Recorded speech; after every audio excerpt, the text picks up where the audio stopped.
This team just doesn't make it easy, do they? The Jays go up 8-1 in this ball game,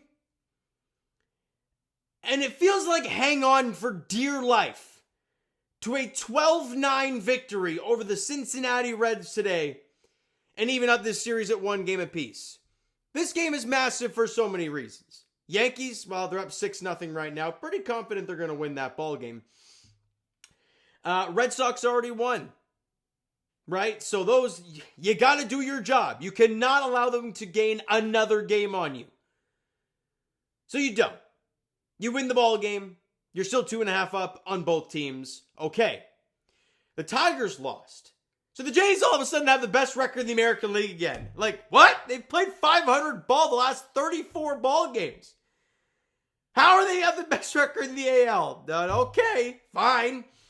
And with the Astros losing to the Yankees, the Jays are 4 games up on the Astros for the second best, well, I guess, in the top 2 seeds in the American League, which is exactly where you want to sit to avoid that third wild card seed, which as of right now would be the Seattle Mariners. And do you want to see Luis Castillo, Logan Gilbert, and George Kirby in a 3-game series? No. So you want to avoid that at all costs. Now, yes, step 1, make the playoffs. Step 2, win the division. And step 3, clinch the best record in the American League, right? That's kind of in order how you want to go about it. So doing a job today, winning a ball game, that's one step.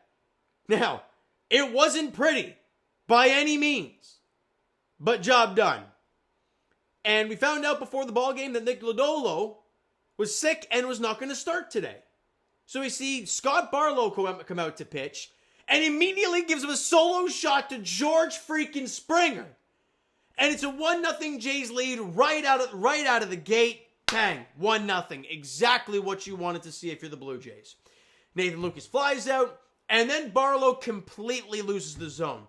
Walks Vladdy, walks Bo, walks Dalton Varsho, and Alejandro Kirk is up with the bases loaded and 1 out, and every Jays fan is like, just don't hit a ground ball, just don't hit a ground ball. And he drives one to dead center field, and it one-hops the wall. Vladdy scores, Bo scores, Varsho scores, Kirky tried for a freaking triple. I mean, it probably would have been a double. Plus the fielder's choice throw home. I don't know. Who cares? It's triple to us. But he gets thrown on a third. Doesn't matter. 3-run score. You're up 4-0 in the top of the first. Exactly what you want to see if you're the Blue Jays and Jose Berrios. Well, immediately he gives one back and has a really long first inning, but only 1 runs across. You're up 4-1. We're like, okay, it's fine. So, they bring out Brent Sutter and the lefty. Andres Jimenez singles to center field to start the inning. Isaiah Kiner-Falefa hits a ball down the line. Really nice play by the third baseman to get the fielder's choice at second. But IKF safe at first.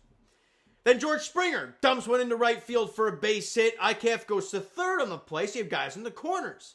Vladdy comes up. Doesn't hit a ball hard, but hits one to right field for a base hit. IKF comes in to score. Jays get that 1 run back. It's 5-1. Bo comes up, drills one to center, and it's gone. A 3-run shot for Bo Bichette. It is 8-1 Blue Jays. We're feeling good. Vibes fantastic. Until the bottom half of the second inning. Because Jose Berrios just completely struggles. Gets the first guy, Key Brian Hayes, to ground out. Then Jose Trevino doubles. Then Matt McClain doubles. You have a back-to-back doubles to the 8-9 hitters. Then you get TJ Friedel to ground out to second base. So you're like, okay, you know, we're doing all right? It's 4-2. You got a guy out now at second. Or got the second out. The guy up to third base, but now there's 2 away. And it's a ground ball to third. IK up with it, on to first, and it brings Vladdy off the base by about that much as he has to jump up to get it. He's safe. Run comes in. It's 8-3. Like, are we going to keep doing this? Then he walks Ellie De La Cruz. Okay. So now there's 2 on again. And first pitch, Austin Hayes hits a 3-run shot into the second deck. It's 8-6. Berrios was just getting pieced after pieced all game long. It was awful to watch. And now you got to hang on to a 2-run lead in the bottom of the second inning. But top of the fourth inning, George comes up with IKF on base, and he hits a 2-run shot to dead center. Crushes it. It's 10-6 Blue Jays. They got a 4-run lead. All right, we're feeling good. Bottom of the fourth inning, they have Eric Lauer come in to pitch. He allows an infield single to start. Not great, but he gets a strikeout looking. Ellie to fly out. There's 2 away. Austin Hayes doubles. TJ Friedel scores. Well, there's one of the runs right back. It's 10-7. Then Gavin Lux hits an infield single. Hayes comes in to score. It's 10-8. They get both runs right. It's the 4th freaking inning. Can we get some outs, please? And they go back to the bullpen after that. I mean, well, Eric Lauer settles down a bit, but in the bottom half of the 5th inning, he allows a leadoff single, strikes out Jose Trevino, but then allows a single to Matt McLain. And so now there's 2 on. Tying runs on first base all of a sudden. And he gets 2 lineouts to end the inning. Thank God. I believe the Marte fly out to Nathan Lucas was, I don't know, maybe 5 feet from the wall. We're hanging on for dear life through 5. And we fast forward now to the top of the 7th inning, and Dalton Varsho drills one to right center field. It's gone. And you get it back up to a 3-run lead. It's 11-7 or 11-8 at this point. We're okay. Right? Wrong. Bottom 8 with Dominguez on the mound. It's a 2-seamer to TJ Friedel. He hits a shot to right. It's back to a 2-run game. And I'm like, boys, can we please not do this? Because immediately after that homer, Dominguez allows a double. And we're like, now tying runs at the plate for Ellie De La Cruz. Now he gets out of the inning, thank God.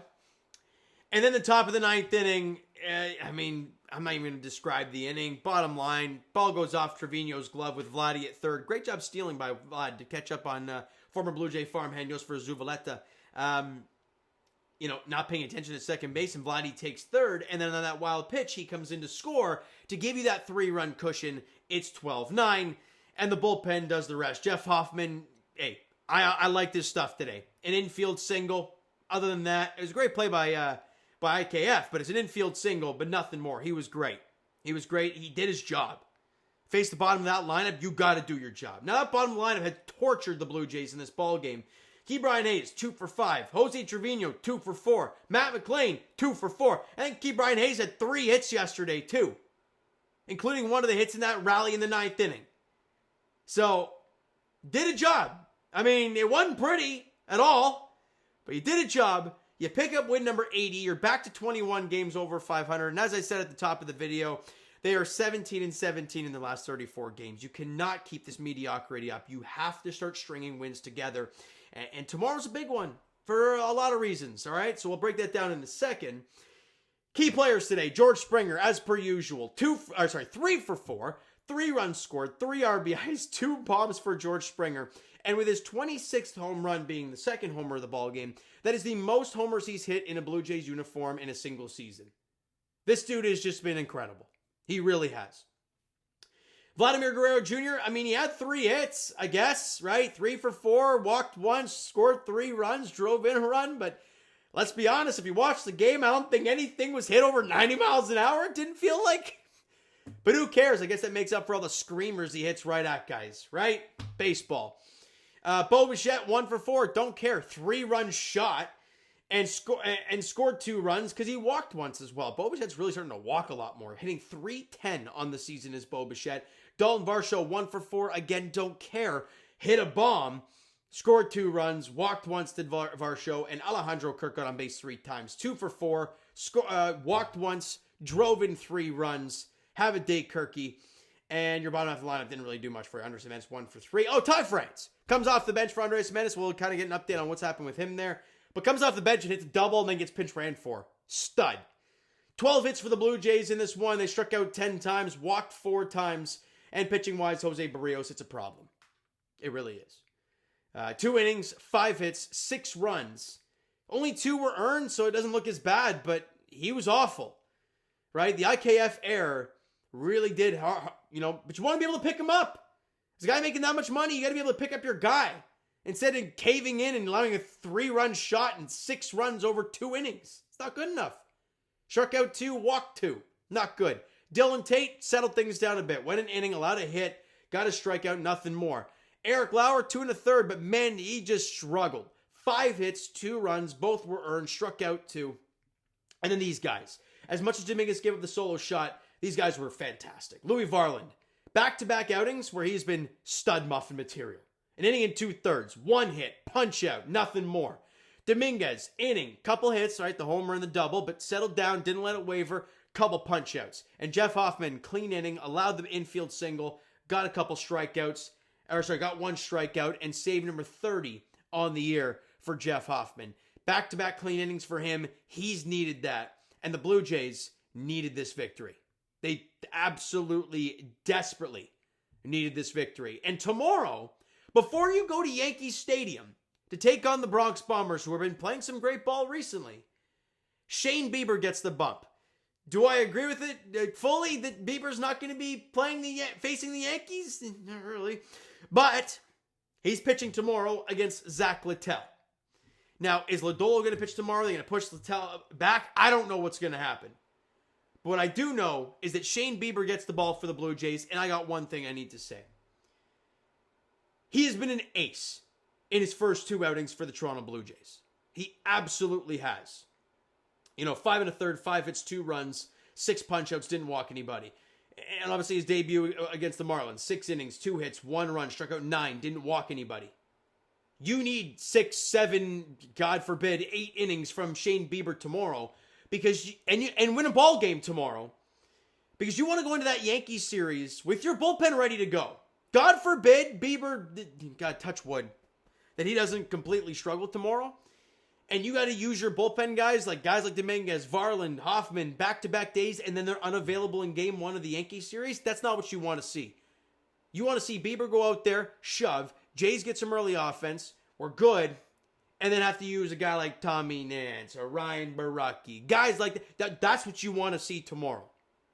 But regardless of how you want to win a ball game, win a ball game tomorrow. Win that game, win this series, win 2 in a row heading to New York. All right, so guys, that's going to do it for this one. If you enjoyed the video and the W tonight, or the game just being over, because, yeah, God, I might be in that camp. I don't know. Hit that like button, do appreciate it. The subscribe button, you guys know that's already. Comment down below your thoughts on the video, thoughts on the game. Would you like, would you not like from today's game for the Toronto Blue Jays? Twitter, Discord, Instagram, TikTok, all that stuff is down below, so follow up there if you've been done so already. And I will talk to you guys, of course, tomorrow night, Jays Edition, Game 3 of this 3-game series against the Cincinnati Reds in Cincy.